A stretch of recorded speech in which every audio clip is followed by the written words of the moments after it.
La confiance en soi n'est pas un don inné. Dans cette vidéo aujourd'hui, je vais vous montrer comment faire pour mettre un plan d'action pour travailler votre confiance en vous.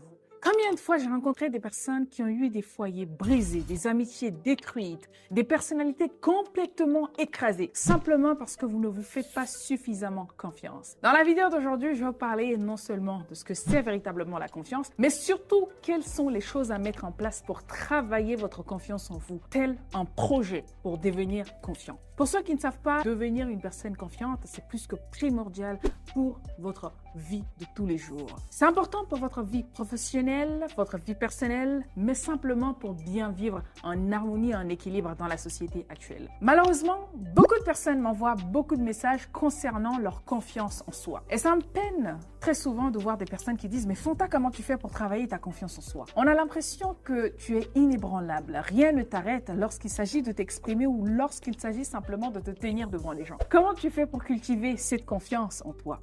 Je leur réponds très souvent avec une phrase très simple.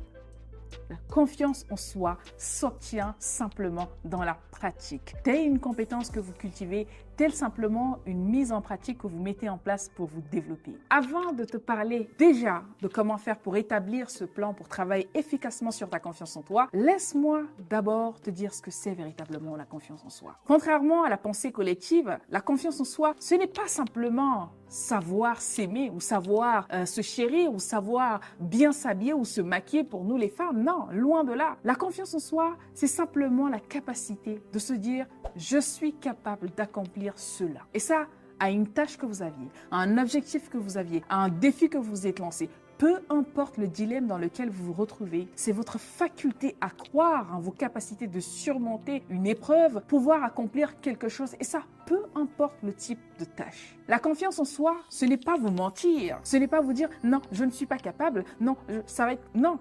La confiance en soi, c'est d'être honnête avec vous-même, d'être ce qu'on appelle réaliste. C'est votre faculté à regarder un projet, une tâche, un défi, un dilemme. Vous dire « c'est pas évident, mais j'ai suffisamment de capacité pour pouvoir m'y adapter. J'ai suffisamment de connaissances pour relever ce défi. » Et encore pire, lorsqu'il vous arrive que vous avez un défi face à vous, que vous n'aviez pas suffisamment de compétences pour accomplir cet objectif, la confiance en soi vous demandera de vous dire « certes que je n'ai pas suffisamment de confiance, mais je vais pouvoir m'éduquer pour être à la hauteur afin d'accomplir, afin de réussir ce projet que j'ai face à moi. » Et c'est ça la confiance en vous. La confiance en vous, ce n'est pas « tout est parfait ». Non, la confiance en vous, c'est j'accepte, je m'accepte, peu importe la situation. J'apprends, je grandis. J'ai les capacités d'endurer ce processus pour arriver à mes fins. C'est ça la confiance en soi. Dans cette deuxième partie, je vais vous parler des clés indispensables à avoir pour développer efficacement votre confiance en vous. La première clé qui est plus que primordiale et indispensable, c'est de comprendre que la confiance en soi, c'est la répétition plus la persistance qui fera ce qu'on appelle une maîtrise. Et c'est cette maîtrise qui va vous donner ce qu'on appelle une confiance en vous. C'est cette maîtrise qui va vous donner la légitimité d'asseoir cette autorité, cette confiance que vous aviez en vous. Et cette maîtrise, elle s'acquiert de par la pratique constante. Malheureusement, beaucoup de personnes ont du mal avec la confiance en soi parce qu'ils ne visualisent tout simplement pas la confiance en soi comme une action. La confiance en soi, ce n'est pas de belles phrases qu'on se dit devant un miroir à longueur de journée. Je dis très souvent à mes étudiants que tu peux commencer à partir du matin jusqu'au soir en te disant combien de fois tu es belle, combien de fois tu es excellente. Si tu ne prends pas d'action derrière, rien n'y sortira. Simplement, il faut toujours comprendre et visualiser que la confiance en soi égale simplement à la maîtrise. Et la maîtrise, on l'acquiert de par la force de l'action.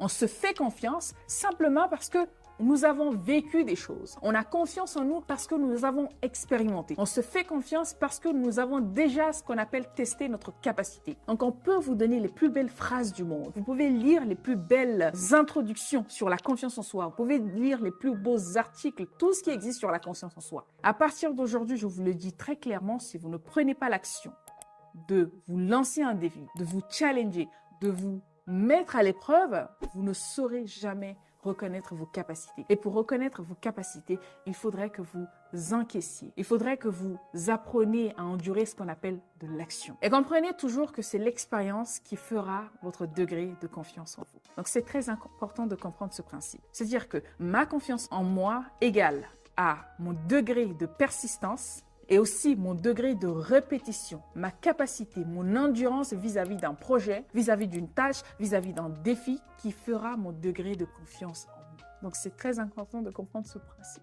Donc, avec cette première règle, c'est une seule chose que vous devez retenir, c'est que la répétition fera votre confiance en vous. Vous voulez devenir une personne confiante?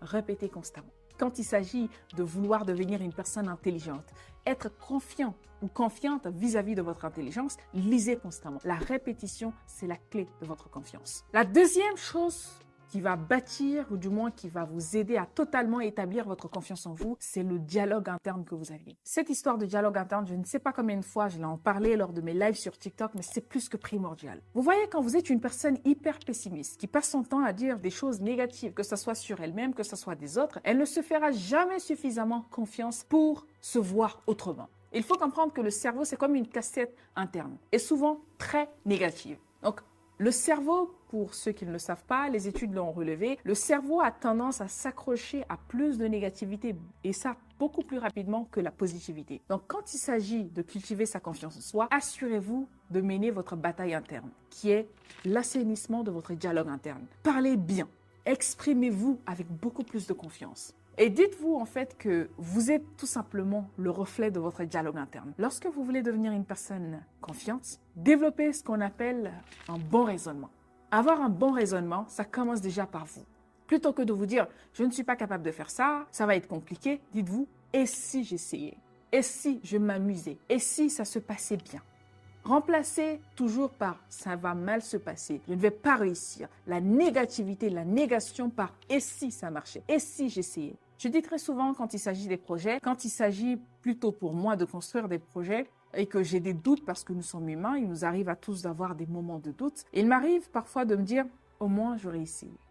Et ça, c'est un très bon dialogue interne à avoir quand il s'agit des moments de doute. Plutôt que de se dire « je ne vais pas réussir, ça ne va pas me réussir, je ne vais pas pouvoir y arriver ». Il serait plutôt sage de se dire « au moins j'aurais réussi, au moins j'aurais tenté ma chance. Et si ça se passait bien ? Et si mes peurs n'étaient pas fondées ?» Donc, c'est très important de comprendre ceci. Et d'ailleurs, parlant de peur, il y a une étude que j'ai lue récemment dans un article qui disait que les peurs, il n'existe malheureusement que deux peurs de l'être humain.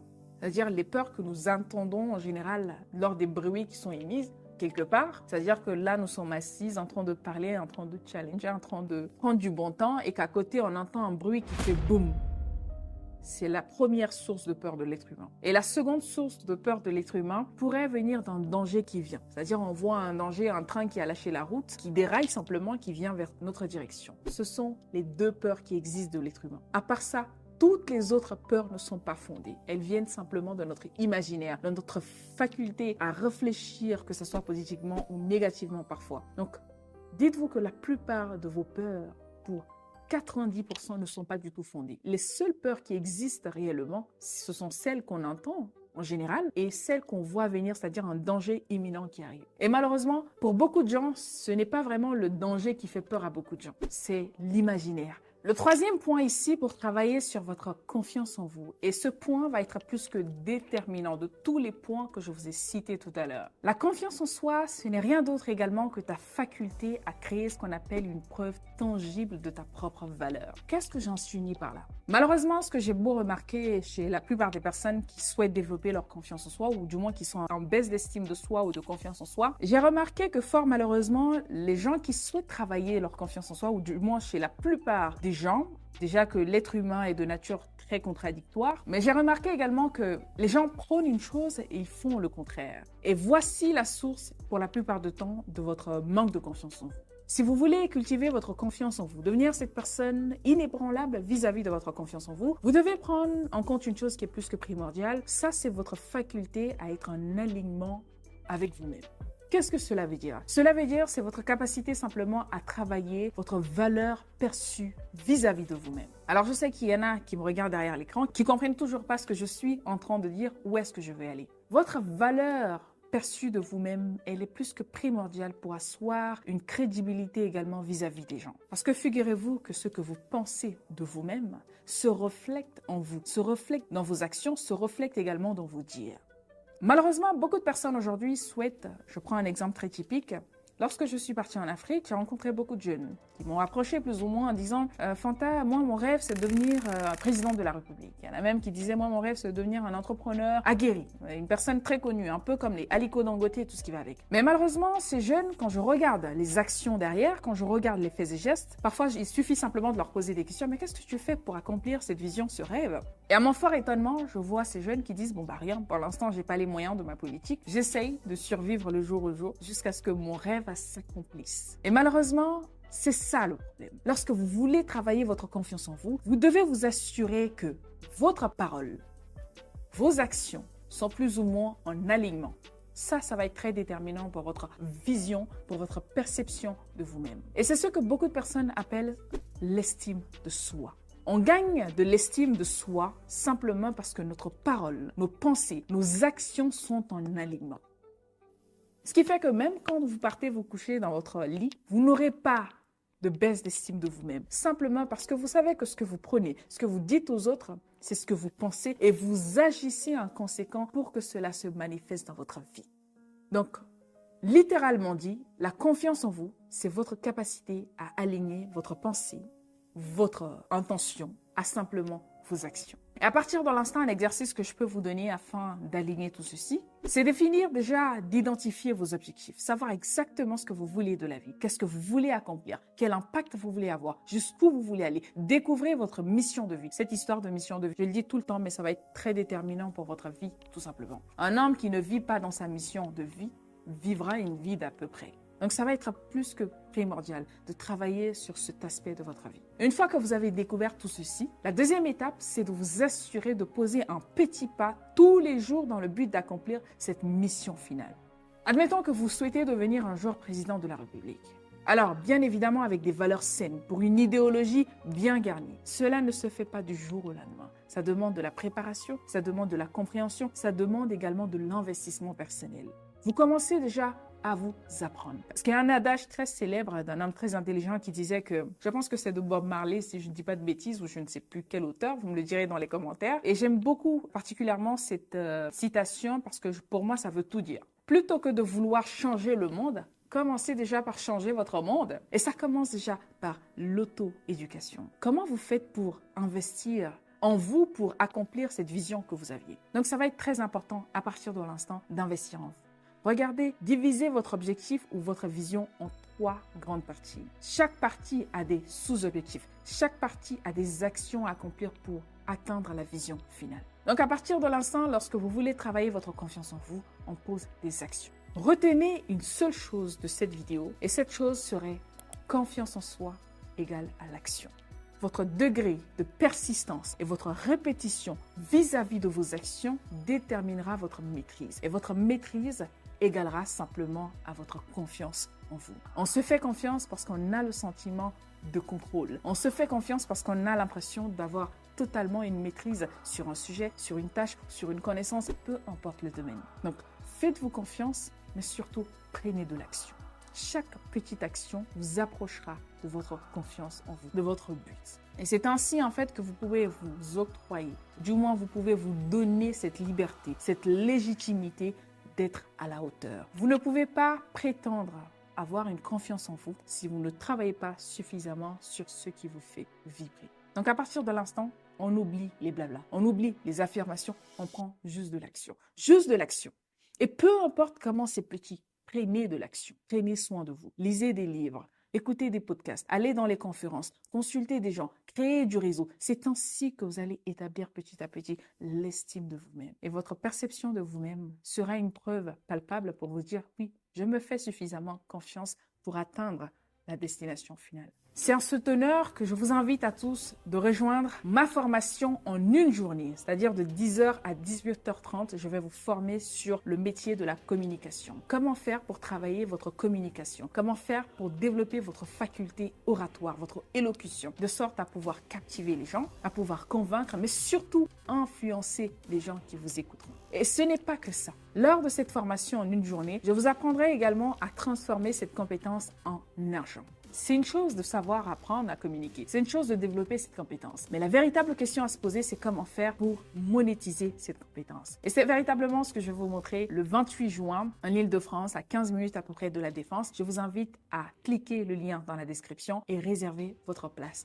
On se dit à très bientôt pour une formation de qualité. Merci d'avoir visionné cette vidéo, chers dames et messieurs. On se voit à la prochaine vidéo. Prenez soin de vous.